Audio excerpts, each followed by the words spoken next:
And I think probably the priority for a coach is just to stay healthy through this. But what excited you most out there today? Yeah, I mean, the number one goal is to come out of this thing healthy. I thought we did that.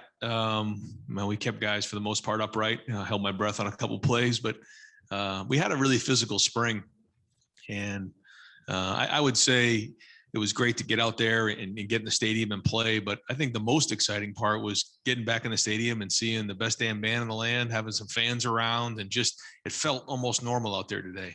And just want to thank the band for being out there. It made it feel like we were back in the shoe again with a full crowd. I know usually we're used to about 85,000 for a spring game, but even 20 was nice.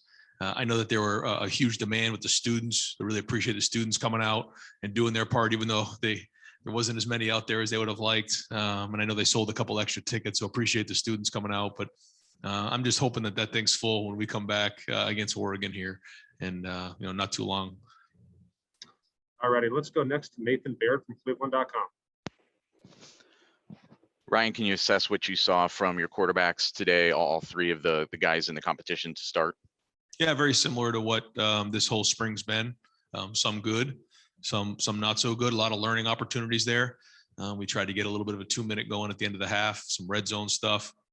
All learning. You can see when you watch, there's flashes here and there, and then there's just learning opportunities. And the more these guys can prepare and work in the film room and just grind in the meeting rooms, the better they're going to prepare and be ready for those moments. And they've learned a lot, but now the race is on over the next few months to figure out who can make the next stride so that they're further along. Spring's been good. There's been a lot of progress made across the board, but still a long way to go before we play against Minnesota. All righty, let's go next to Bill Rabinowitz from the Columbus Dispatch. Yeah, I think I'll ask about Jack Sawyer. 3 sacks today. He didn't look like a guy who didn't play last year, coming off a knee injury. What are your impressions of what he did this spring and today, and what kind of role could he have? Off to a great start for sure. And he's earning more and more reps.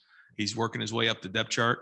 I think across the board, our D line was solid this year. We have some good depth there, but Jack in particular came in with a lot of confidence, and he's made a lot of plays. And what you saw today was pretty much most every practice out there. So if he can keep building and getting stronger and keep building, then hopefully he's going to have an impact and be able to participate here early in the season. And we have a couple big games early on, so the more depth we have, the better off we're going to be. All right, let's go next to Bill Landis from The Athletic. Ryan, we talked with you a lot when you had Justin about the balance between wanting to be aggressive and also, taking your check downs and being smart. I'm wondering how that factors in when you have a quarterback competition where you're just trying to create game situations. And do you want these guys to be any more aggressive? Because it seems like maybe some more learning opportunity can come from that. It's a great question. And we talk about it all the time. You can't go out there and win the job on one play. It doesn't work that way. And so if you're trying to force the action, you're going to get yourself jammed up. I mean, when it's there, you got to take your shot. Like you said, you got to be calculated. And when it's there, you have to be aggressive. But a lot of times it's cutting your losses. And, we talk all the time when we watch film, if there's a play where it's, 1st and 10, and maybe there's leakage up front, throwing the ball away, that's a great rep. And it doesn't feel like it at the time when you're competing for a starting quarterback position, but those are good reps. But all of those things are being taken into consideration because it's not about winning the day. It's about winning the job so that you can go now help us win. And there's been a lot of those learning opportunities. And as we start to game plan different opponents, we'll do that a little bit more. We'll talk about this is an opportunity for us to take a shot. This is something where we're thinking about being more conservative. Right now, we're just trying to learn the offense and understand where the ball goes and just the system of offense. All right, let's go next to Dan Hope from 11 Warriors.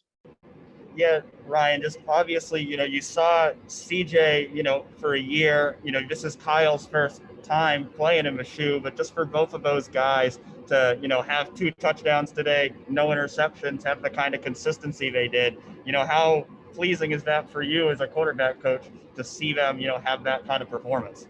Yeah, I mean, it's all part of it. I know that's really the only thing you guys have seen, but we take the entire 15 practices and evaluate all those things. But when you're in the stadium and you're in a game environment with fans, how does that affect your performance? I mean, if there's a change, then we have to figure out why. But for the most part, we've seen a lot of things that guys have flashed. And there's a lot of things to go into, a lot of positive things happening, what's going on in the game, if we're getting good protection, who the receivers are. I mean, there's just many of those things. So this was just a very small glimpse at, a bunch of guys taking some reps, but there's a body of work that needs to be built from that first spring practice all the way through the first game that, still has yet to be written.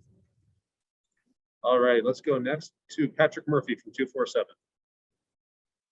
Ryan, we saw some of the young wide receivers kind of step up, especially the freshmen today. But we also saw Chris and Garrett make plays.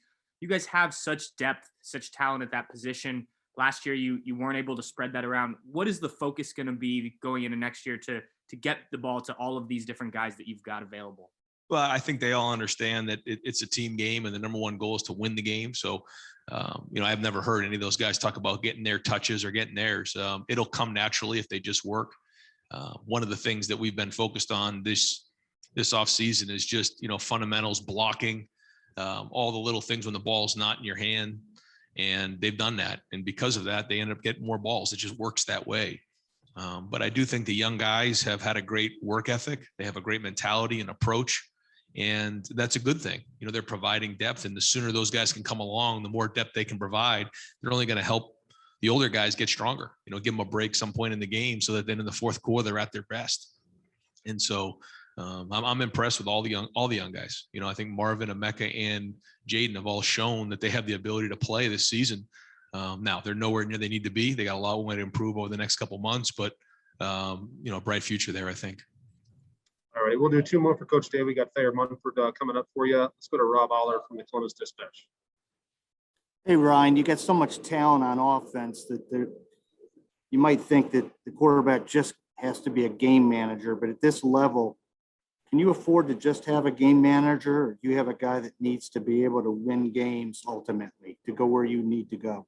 Right. I think that first off, when you're just starting and you're learning to play the position, you can't do anything out of the ordinary. You can't try to do things other than make the routine plays routinely. Why? Because you have a really good offensive line, a really good tight end. You have really good receivers. You have solid backs. So in that moment, you don't need to do anything more than just make the routine plays routinely. And it's our job as coaches to put them in a situation to be successful and to show the best version of them. But somewhere along the line, when the game's coming down to the fourth quarter, they're going to have to make plays. It comes down to, like you said, not just managing the game. That's a big part of it.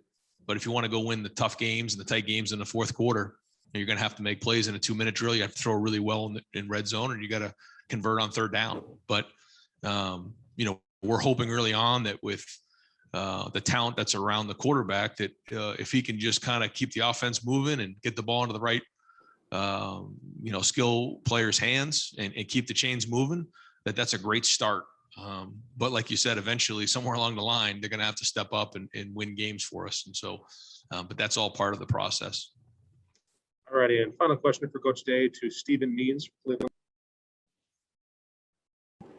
Ryan, the running backs were heavily involved in the passing game today, obviously with some check down stuff, which we saw with Justin kind of evolve at the end of the year, but also it seemed like you guys were drawing up some plays for those guys. When you've got that type of depth and some guys who can do some different things, what kind of aspect can that add to your offense? Yeah, we're always looking for versatility at the running back position. And when you can run the ball physically and finish runs, then you can pass protect. And then the other part of it is, can you go run routes? When you can do those three things, you become very valuable on offense and you become a weapon. And our guys are doing that. And you can see when we throw the ball, if those guys want to get off in zone, we can check the ball down. That's getting a really good skill player the ball in space. And that's what we're trying to do ultimately. Whatever the scheme is, we want to create as much space as we can. And that's just another way to do it. Not that something we've done a ton of here, but with the running backs that we have, we think that's something that, we could start to look into more. All righty, Coach. Thank you very much for your time. Thanks for watching. Be sure to click on that subscribe button so you don't miss a single thing. And come visit us over at BuckeyeGrove.com for all the best Ohio State information on the web.